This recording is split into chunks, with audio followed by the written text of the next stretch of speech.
Hello guys, welcome to a ZBrush body sculpting tutorial. This is for character modeling class, and before I start dragging out the body, of course there are other ways of creating bodies, like people just using a base model, or they use primitives or these spheres to block out the body, but I'm just gonna use a generic kind of like dragging and moving kind of way. But before I do that, let me go to masking, holding down control, and go to this stroke and change my stroke to lasso, so I can just go mask out the head, control W to give it a polygroup, control shift click on it and do a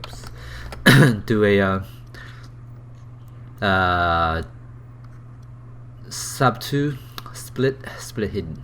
Okay, anyway, let's go here, alt click on the subtools to switch, right? Let's go here and mask out the bottom. The reason I separate the head from the body is because when I'm dragging or dynameshing the body part, I don't want to mess up with my head, so I don't really want it to be there. I can always fuse those two guys back together. Anyway, so let me just use move, mask the top part here, right? And use move, just drag it down. Now how far should I go down? Well, it should be like 3 head lengths from the bottom of the head to the bottom of the torso. You can actually use a bunch of the smaller heads by actually, let me do that again. Move the head to here, right? Shift S to create a snapshot. Holding down Alt and left mouse button, drag it down. Shift S again, right? Drag it down. Shift S again, again and again. Now just drop down a few heads as measurement guides. Okay, so now you can probably just move the head to the top one and drag it down, right, to 1, 2, 3. And that's how long the torso should be if you're doing a generic kind of like proportion. Now let me curve it forward just to give it some nice arc, and of course dynamesh it. Now as you can see, my dynamesh is pretty dense because I was working on the head and there's some detail there, so I cranked up the dynamesh value. So let me actually change the dynamesh resolution back to 32. Now you can see I'm using a custom UI here. The dynamesh actually is underneath geometry dynamesh right here. I'm just having a UI for that. Anyway, let me dynamesh it again, and after that I'm gonna go ahead and start finding out some of the landmarks I use, which is basically where the belly button is. It's actually the second head right here, and you can draw out. That's the belly button. Now the reason I have that there is because that I can really use it to tell me where the ribcage is, basically above it. So yeah, I use clip it up to draw out some of the volumes. Now you have to be aware that sometimes when you do the when you're doing the clay build up, you might have affected the back set like this. So the reason for that is because it doesn't really care about which faces are on the back. You can fix that by go to brush, auto masking, and turn on back face mask. Right, I can have the UI here too, but yeah, brush, auto masking, back face mask.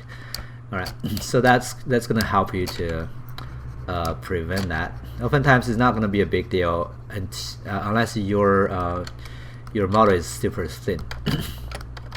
Okay, so I'm just going to use clay build up to draw some random stroke here to really like find out where what the volume is for the torso here, the rib cage actually, right, the rib cage, and smooth it out afterwards. And then the body should be also wider on the waist, and here let me also stretch that out. I'm gonna hold it down, actually go for BCU, clip curve, and drag out a tilted line like this. That's gonna allow me to define where the hip is. I'm gonna drag things around to define the arc of the body again. Alright. Now male character oftentimes is not really bending that much, but you can still give it some nice bending. Alright.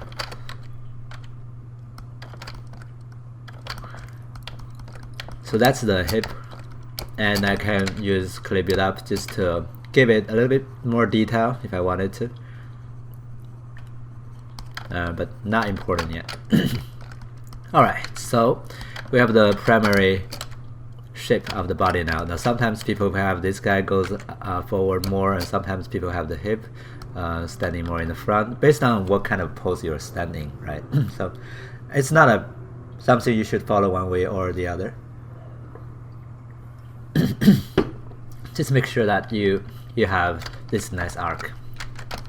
Okay, so let's say I'm happy with this, and I'm gonna go ahead and do some more detail on the body. So now it will be a good time to have some reference, or you can buy actually a very small model, a actual model to use as reference to. Anyway, so in the front, right, from the belly button to the bottom of the head, you can draw a middle line in the center. Right, that's basically where the pectoralis major is. You can draw that out real quick. And here you can have the clavicle. Now, oftentimes it's for a strong guy, right? The clavicle is embedded inside, like that. So I'm gonna use the dam standard to, you know, define the edge of the muscle here, right, and smooth it out. Right. And let me just refine the ribcage just a little bit. Okay, and now you have the pecs right below it. 1, 2, 3, and 4 pecs. Okay, those guys are supposed to be subtle for a generic person, unless you're really, like this guy is really developing those pecs. Otherwise you wouldn't even see this, but just for the heck of it, I'm gonna do that anyways. Now, one of the interesting feature about those pecs is that the top guy is the thinnest, or head wise it's the thinnest, it's the longest too, and you gradually get longer in this direction and narrower in this direction. Okay, or horizontally, basically getting shorter or narrower, and vertically gets longer. Right, so that's the pecs, right? And you have the first 3 pecs above the belly button right here, and you have the last one below it, kind of like this. So that's the pecs around it. Let me refine the contour just a little bit. So when you're doing this, make sure that you really control the contour, so that no matter how you do those big structures or muscles, you don't want to destroy this nice arc from the body. Alright, so on the side of these pecs, you have muscles connected to them from the side of the body, like that. And then here you can create one of the biggest muscle on the human body, this guy here, and it's wrapping around and it's connected to the top of the hip. So probably here, right? Just draw it out. Now again, you have to be aware that you don't want it to be really destroying the nice silhouette you're creating. So just have it there, and you can really make it visible if you wanted to, like that. Again, oftentimes you don't really see this on a average person, because you just don't develop it them strong enough to really be visible. So let me draw a line here using dam standard. Start drawing, holding down shift. It's going to allow me to draw a straight line, and oops, try that again. Release the shift. As you can see, it's cutting a line in the middle. Sometimes I find that's really useful or fast to you know, define its seam in the middle of the body. Now let me actually define the shoulder here so I can really see it by using move and drag things out.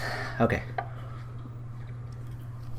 so right below the shoulder, if you use the measurement we have here again from the back, right below the shoulder, 1 unit long or 1 head length, you have the scapular on the back right here. Okay, now for the scapular, its shape is like a little blade here, and one of the interesting things is that it's not just a bone structure here. You have muscle wrapping around it. You have one that wrapping around it like this, another one like that, and another smaller one inside. And then above it you have deltoid, and then around it you also have this guy. Don't know how to call it actually, but in Chinese we call this guy tilted diamond muscle, because it's like a tilted diamond. It's easier to remember, I guess. Anyway, so this guy goes down like that, and you have again this guy wrapping around it. Alright, like that. And that's basically all you have to do here on the back. And other muscles, smaller ones inside, or you know, or the connections, you can basically copy from your reference. At some point you have to copy instead of completely rely on the knowledge of anatomy, because different people are different, and you just want it to be able to be organic and real. And I know that you probably can do that without a reference, basically rely on the knowledge of anatomy, but I personally don't just copy. Copy is important. A good artist should always be able to copy whatever they see, so it wouldn't hurt to practice some copy either. For example, what if you're doing some other things you never seen before, right? Do you study the anatomy of it first? Of course not. You just copy. So anyway, so that's the back, and let's go to the top view and make sure that you have you can drag these guys backwards just a little bit, so that you have this nice like contour. Again, you want to control like the contour here and not making it like going too bumpy. I think I'm making it too bumpy here, so I'm gonna flatten out some of the muscles. Alright, and here on the side, just beneath this guy here, you have those chainsaw like muscles like that. Probably too big, but yeah, just draw these guys out. And now I probably need some more resolution, but I'm gonna keep them like this for now. And again, those things are gonna be invisible for most people, like you and me, I guess, if you don't go to the gym. Probably gonna be visible in those strong guys. Alright, so basically you have this kind of like these guys, right? Oops, let me clear them. Maybe dynamic, yeah. So you have, let me go to freehand, the packs, right, going this way, happily aligned with each other. And you have the muscles kind of like intersecting with these guys, going this direction, right, on the side. And then you have those guys also intersecting with, you know, these guys in the middle. So it's like this kind of like structure. Okay, now what exactly do they look like? Again, we'll be relying on and different for different people. So I don't really bother trying to memorize these things. I just need to generally know their position, their shape, their direction, and their proportion with others. Other than that, it's not going to be super important that you basically remember every little detail on these, and I don't even have to or wanted to try to express every little detail. Those are going to be useful for anatomy study, like you really wanted to study anatomy and, you know, trying to like do some learning, right? For real production, yeah, I think you just have to follow the design, and, you know, if the character is not really that strong, then you don't do that. Anyway, so now I have that, and drag it forward like this. So that's basically the torso part of the body. And again, just always look at this contour and this contour, and make sure that you're not destroying these guys, right? You're not like making this guy super strong and that guy super strong, that guy super strong, and basically you have this really weird looking silhouette, and that's not what we want. You want to, maybe the only super strong part would be this pectoralis major, right? This guy here would be like the strong thing on the body. And other than that, maybe the clavicle is, sorry, the scapular is the stronger guy here on the back. And you know, and that's it, right? You for other things, you just make them weaker and make them flat because they are flat, right? So don't try to make all the things very strong. That's gonna be only happening on a unreasonably strong guy like Arnold or people like that. Anyway, so alright, let me actually stop this tutorial, and we're gonna start a new one moving on to the leg. Okay, so see you next time.